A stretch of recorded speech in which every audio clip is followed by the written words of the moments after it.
Précis de théologie ascétique et mystique de Tancret, deuxième partie, chapitre 5, la lutte contre les tentations. Malgré les efforts que nous faisons pour déraciner nos vices, nous pouvons et devons nous attendre à la tentation. Nous avons en effet des ennemis spirituels, la concupiscence, le monde et le démon, qui ne cessent de nous tendre des pièges. Il faut donc nous occuper de la tentation, soit de la tentation en général, soit des tentations principales des commençants. Article 1 de la tentation en général. La tentation est une sollicitation au mal provenant de nos ennemis spirituels. Nous exposerons les fins providentielles de la tentation, la psychologie de la tentation, enfin l'attitude que nous devons avoir à l'égard de la tentation. Les fins providentielles de la tentation. Dieu ne nous tente pas directement. Que nul, lorsqu'il est tenté, ne dise « c'est Dieu qui me tente », car Dieu ne saurait être tenté de mal et lui-même ne tente personne. Jacques chapitre 1 verset 13. Mais il permet que nous soyons tentés par nos ennemis spirituels tout en nous donnant des grâces nécessaires pour résister. Fidelis est Deus qui non patietur vos tentari supra id quod potestis et faciam etiam cum tentatione proventum. Citation de la première épître aux Corinthiens, chapitre 10, verset 13. Traduction, Dieu est fidèle, lui qui ne souffrira pas que vous soyez tentés au-dessus de vos forces. Mais avec la tentation, il vous donnera son secours. Il a pour cela d'excellentes raisons. Il veut nous faire mériter le ciel.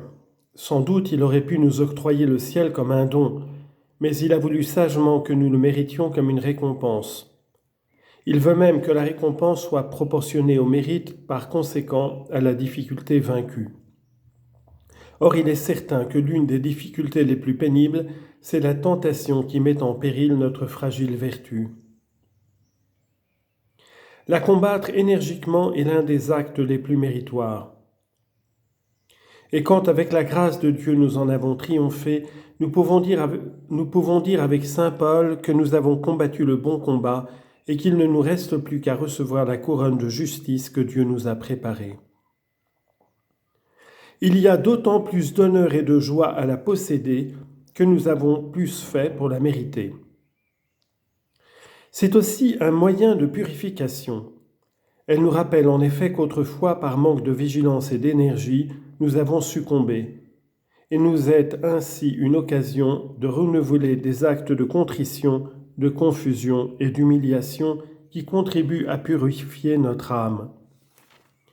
Elle nous oblige en même temps à faire des efforts énergiques et soutenus pour ne pas succomber. Ainsi, elle nous fait expier nos lâchetés et nos capitulations par des actes volontaires, par des actes contraires, et tout cela rend notre âme plus pure. Voilà pourquoi quand Dieu veut purifier une âme plus parfaitement pour l'élever à la contemplation, il permet qu'elle subisse d'horribles tentations, comme nous le dirons en traitant de la voie unitive. C'est enfin un moyen de progrès spirituel. La tentation est comme un coup de fouet qui nous réveille au moment où nous allions nous endormir et nous relâcher. Elle nous fait comprendre la nécessité de ne pas nous arrêter à mi-chemin, mais de viser plus haut afin d'écarter plus sûrement tout danger. C'est aussi une école d'humilité, de défiance de soi-même. On comprend mieux sa faiblesse, son impuissance, on sent davantage le besoin de la grâce et on prie avec plus de ferveur. On voit mieux la nécessité de mortifier l'amour du plaisir, source de nos tentations, et on embrasse avec plus de générosité les petites croix de chaque jour afin d'amortir l'ardeur de la concupiscence.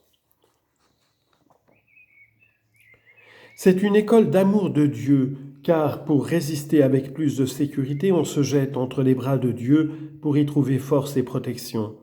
On lui est reconnaissant des grâces qu'il ne manque pas d'accorder. On se comporte avec lui comme un fils qui, en toutes ses difficultés, a recours au plus aimant des pères. La tentation a donc de multiples avantages et c'est pour cela que Dieu permet que ses amis soient tentés.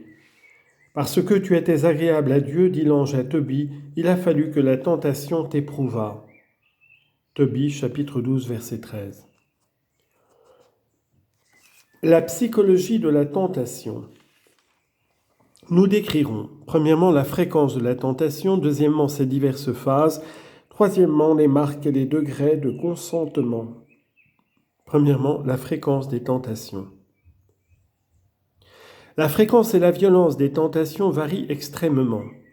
Il est des âmes souvent et violemment tentées, il en est d'autres qui ne le sont que rarement et sans se sentir profondément ébranlées. Bien des causes expliquent cette diversité. Tout d'abord, le tempérament et le caractère.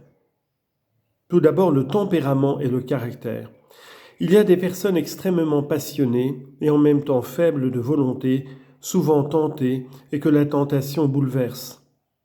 Il en est d'autres bien équilibrés et énergiques qui ne sont que rarement tentés et qui gardent le calme au milieu de la tentation. L'éducation amène d'autres différences. Il y a des âmes élevées dans la crainte et l'amour de Dieu, dans la pratique habituelle du devoir austère et qui n'ont guère reçu que de bons exemples.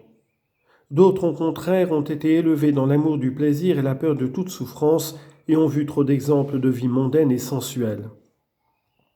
Il est évident que les secondes seront plus violemment tentées que les premières. Il faut tenir compte aussi des desseins providentiels de Dieu.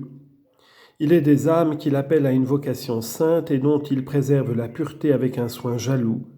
D'autres qu'il destine aussi à la sainteté, mais qu'il veut faire passer par de rudes épreuves afin d'affermir leur vertu.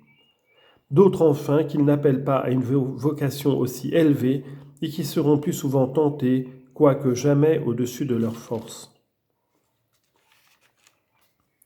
Les trois phases de la tentation. D'après la doctrine traditionnelle qu'expose déjà saint Augustin, il y a trois phases dans la tentation: la suggestion, la délectation et le consentement.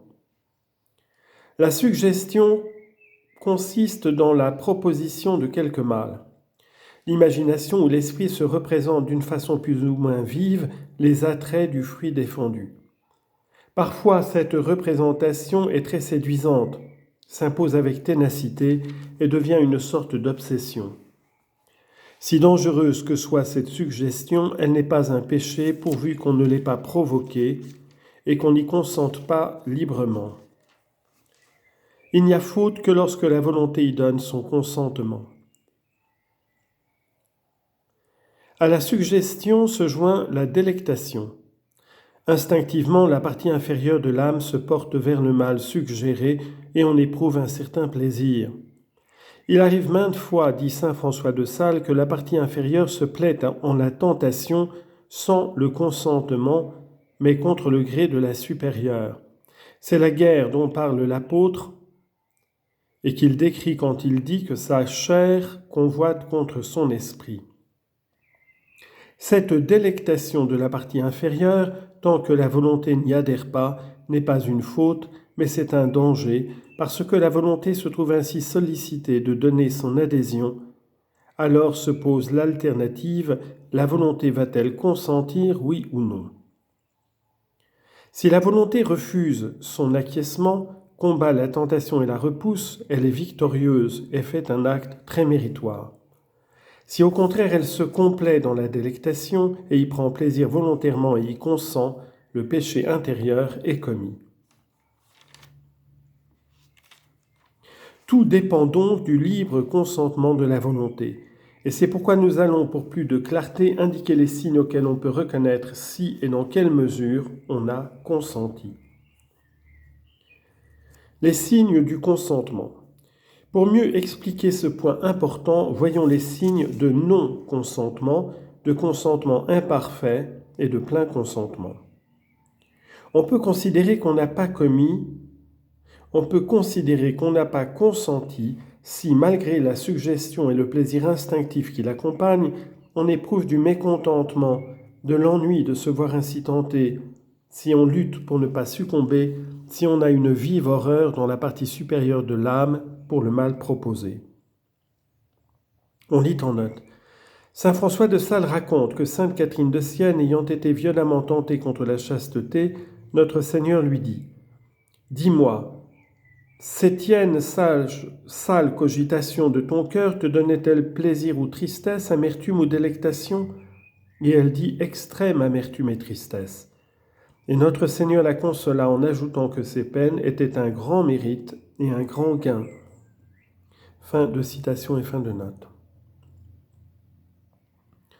On peut être coupable de la tentation dans la cause lorsqu'on prévoit que telle action que nous pouvons éviter nous est une source de tentation. Si je sais, dit saint François de Sales, que quelques conversations m'apportent de la tentation et de la chute, et si j'y vais volontairement, je suis indubitablement coupable de toutes les tentations que j'y recevrai. Mais alors, on n'est coupable que dans la mesure où l'on a prévu, et si la prévision n'a été que vague et confuse, la culpabilité est diminuée d'autant.